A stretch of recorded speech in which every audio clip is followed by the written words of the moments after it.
Are you a learner who's currently in high school and preparing for exams, but you have one problem that you're not sure if you're doing the right thing? You're not sure how to go about this exam preparation thing in this high stress situation in order to get the most out of it. And you want these distinctions. I want to look no further. You're at the right video. Ungabsascrolla mntazikhaya. Mamela utamdiza uthi wakhumsiza ufaka ijane efundile ethanda ukuna subscribe naba-follower ejabulile. Kaloku mina guys, I've been through the process. I've got my 7 distinctions. In fact, I got 7 distinctions throughout umatriculation. So listen to this advice, gain something, and go get those distinctions. But this is a very critical time of your high schooling career. Whenever you're facing the final examination, because that determines your future. This means that in order for you to succeed, you need a certain level of focus. And now we need to cultivate that focus. Tell me, have you ever seen a camera focusing on a particular object? Do you notice that regardless of how busy the environment is, it manages to isolate that particular interest, right, in that object? Now, that is exactly what you need to do. You need to be able to blur the background, focus and clearly define that object that you so desire to view so that the entire image becomes something of beauty. And that is what you need to do as well. You need to identify what is background noise. Identify background noise. Identify the distractions that are taking your time away from your academics. These distractions come in form of friends. These distractions come in form of social media. These distractions come in form of pleasures that do not serve the ultimate purpose of focusing on the objective. These distractions, they come in the form of doing multiple tasks. I'm part of this committee. I'm doing this in leadership. Hey, ask for time to say, hey, I need to focus now so that my picture is more beautiful. Imagine at the end of the year, you look at your picture when the results are coming out, you're like, I cannot even tell what I was aiming for here, right? Then step number 2, on top of clearing the background, you need to also be able to focus. It means that you need to know what you're aiming for. It means that you need to clearly set identifiable, measurable, specific, timelessly the goals that you are reaching for. Because if you do not know what you are reaching for, then you'll have no motive. Motive is motivation to do something, and it's the very reason why you're doing something. If you have no reason to focus, why are you focusing, right? If there is no object to focus on, then why are you focusing? You're just focusing to hope for the best and get a beautiful picture at the end of the day. Doesn't work like that. It means that you need to sit down and ask yourself, for these exams, what do I want to get for mathematics? What do I want to get for physical sciences? What do I want to get for this Xhosa? Why do I want to get these marks? In what period are we talking here? And then you'll ask yourself the critical questions. Then what sacrifices do I need to do to reach these particular goals? Then your efforts will align with these particular goals, and therefore it will yield a better image at the end of the day. Now, this is a very important point. I need you to listen carefully. I need you to choose a study buddy, right? I have multiple reasons. Some people are like, oh, I work better alone. That's okay. But I need you to choose a study buddy. And this decision is very important because the company you associate yourself with will determine how far and where you go, right? So you need to choose a study buddy for accountability. Someone who shares these goals and this focus that you have for yourself. Someone who understands the gravity and the importance of this exam preparation phase. Someone who shares that sentiment. Someone who also finds education fashionable. Because you know this generation in high school nowadays, they like, school or all of that. If you find someone who finds school exciting, they wake up every single day and they're excited to work, that person is the perfect person who's going to push you. You don't even here for your friends, the same person you're being naughty with, the same person you're making noise with, the same person you're degrading education with. And you expect that person to change behavior because it's the end of the year. It will not happen. You will constantly convince that person of the importance of studying instead of actually doing the studying. So choose a study buddy carefully. I remember in high school I had a study buddy. That friend of mine, we ended up even living together during the final exams, right? And we were pushing like nobody's business. Same motivation, same drive. He was the top learner at his school. I was the top learner at my school. When we were called to the Department of Education at the Provincial Awards, I say Eastern Cape, we were called together. Lo and behold, we're coming to UCT together. He did mechatronics, I did medicine. It is because when we constructed that study buddy relationship, we knew what we wanted. And we both got a clear picture at the end of the day. And now I'm sure most of you will do this one. But it's very important, I'll mention it nonetheless. You need a study plan. Vundi, you need a plan. Those who do not plan already plan to fail, right? Without a plan, you are conquered by time, right? You need a plan. You know what you need to cover. You know, back here, these subjects I'm writing on these particular dates. From now until there, right? What am I going to do and how am I going to do it? The important part about a plan is that most of you have seen that your downfall is that when you plan according to time, right? I'm going to allocate a certain amount of time to that. You need to plan according to task completion, because that's what matters. It doesn't matter if I spend 10 hours in mathematics, but I'm only done one topic. It doesn't matter that. What matters is task completion. I spent 2 hours in mathematics, I completed 2 tasks that I said I wanted to complete. Therefore, I move on to the next thing. And this plan needs to be very realistic, because you can't allocate. You can't say, okay, look, I'm going to complete this task and I'm going to try to do this task from 10 till 11. And you know exactly well that this task is so heavy and it has a lot of content. It might take longer.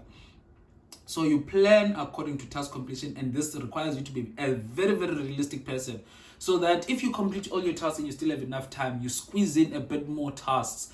The more tasks that you can do in a day, the better. So you need to construct a plan. And now the key important thing is that when you're constructing a plan, let's say you have 30 days before your exam. Don't construct a plan that will say, I'm going to cover things for that 30 days. No, what you need to do is that you divide your plan into 2 settings. There's exam prep, right, before exams. Then there's exam prep in proximity to the exam, meaning that closer to the exam time, and during the exams, right? How am I going to be preparing for the exams during the exams? So what I would normally suggest is that if you have 30 days before your exams, before the start date of the exams, the first 15 to 20 days, right, you pretend as if this is the only time that I have. You get me? You don't say I have 30 days. You say I have 15 or 20 days, right? And you prepare all that you need to prepare, that you are going to prepare in that 30 days, in this 20 days, right? You cram it in. It means that it will mean that you need to put in an extra effort to ensure that all the tasks that you're going to complete in 30 days, you complete in 20 days. What that allows you to do is that in the last remaining 10 days, you've completed all the tasks. And now you are brushing up on the most important things. Does that make sense, Wafund? How is it that I actually prepare? Do I read the textbook? I don't know what to do. The key thing with preparation, it's simple, this thing, right? It's self-evaluation. That's how it is. That's preparation. It's knowing where you stand, knowing what you know, knowing what you don't know, and knowing what to learn thereafter, right? And one person can describe it as strengthening all the detrimental weaknesses, right? It means that you need to know about what is it that I do not know or I'm not comfortable with that might shoot me down, right? What is it that is going to have the most impact on me that I don't know yet? And that is where your focus is going to be, to strengthen all your detrimental weaknesses. How do we then do this, Tamtizo? We do this through practicing past papers. It's simple as that. We do past papers ready or not. We do past papers every single day. We don't say I'm going to do past papers closer to the exam. That's nonsensical, and that is self-sabotage. Especially with the key subjects, we do past papers every single day. If you do not know how to use or do past papers effectively, I've released a video here on YouTube, over 70,000 views. Check that video out about how to do past papers effectively with Utam Dizo, and you'll find that video very, very useful. The problem is that with students, they tend to run away from things that they are not comfortable with. But there's no running away from past papers. Let me tell you the honest truth. Past papers, if you repeat them enough, you'll realize that 80% of what you'll see in the exam has been assessed before. That extra 20% is for those students that are feeling very spicy and knowledgeable. But otherwise, for everyone else, if you want yourself a solid 80, go through past papers like nobody's business. Do them while you feel uncomfortable, so that the discomfort must happen when you're studying, not in the exam room. Are we clear? Another important thing for you to do is something called body and mind conditioning, especially as you are heading into the exam. And you do this by getting used to a particular routine every single day, right? This is much easier if you're living with your study partner or whatever, because you guys are going to keep each other accountable to this. But this is you accustoming yourself to a specific type of habit every single day that is going to benefit you into exam prep. For example, dedicating a specific hour to sleeping and a specific hour to waking up. So you know how many hours you're going to sleep on a daily basis so that your body is used to it. And you know that when I wake up in the morning, I'm going to do my bed, drink some water, brush my teeth, take a shower, take a bath. Then after that, I'm going to start working while I'm eating my breakfast. You know that you're doing that every single day. Before you sleep, you switch off the lights, you do this, I brush my teeth, then I do that, then I go to sleep. So that your body knows that, okay, now I'm easing into sleep mode. For example, even here in university, I still do that. When I'm an hour before I sleep, I'll switch off the lights, I'll turn on these things called fairy lights, if you can see them on the wall, because it's kind of that warm color that dozes your eyes into a sleep mode. Then, of course, it sets the room. That particular routine on a daily basis is beneficial for your mind and it's beneficial for your body because it takes the mental load of thinking about things. But what else do I have to do? And what else do I have to do? Even on the day before the exam, if you know, but I always do this every single morning, your mode is already in that work mode. It's already ready. Even when the anxiety is trying to kick in, but your body's like, no, we don't have to think about all of these things. Now we wake up with all these steps and we are ready for the exam. As we are reaching the end, I want you to engage with all relevant stakeholders as you embark on this journey. Damn, that is big English. What do you mean? What I mean is that engage with all the important people in your life so that they understand what time period you're in. Number one, this is your family, right? When you're sitting at the table eating dinner, let them know, but family, I'm about to head into my final exam. I would please like your support as I journey here because these are my goals. I want to get 7 distinctions. I want to do that so that I get accepted to university. And this is highly dependent on me performing very well for these final exams. Therefore, it means that I would like to have less distractions, right? Less tasks to do in the household, right? Less distractions from family, siblings, and whoever. And when I come back home late or whatever, can I please have a little bit of leeway? Right, I'm gonna have friends over when we're gonna study and push together. Can we please have the dining room table so that we can study there? So that they are on board with what you're trying to do. There's nothing as painful as moving in one direction while your family is pulling you to the other direction. It is difficult because they do not understand what you're trying to achieve. So the clearer you are with them, you find your way to talk to your family, you know how they understand you. Other relevant stakeholders include your teachers. These are the people that you will use to address all concerns that you have. For example, if you're trying to study a topic and you're realizing this topic is my weakness, I'm doing past papers, I'm failing them every time, I can't figure it out.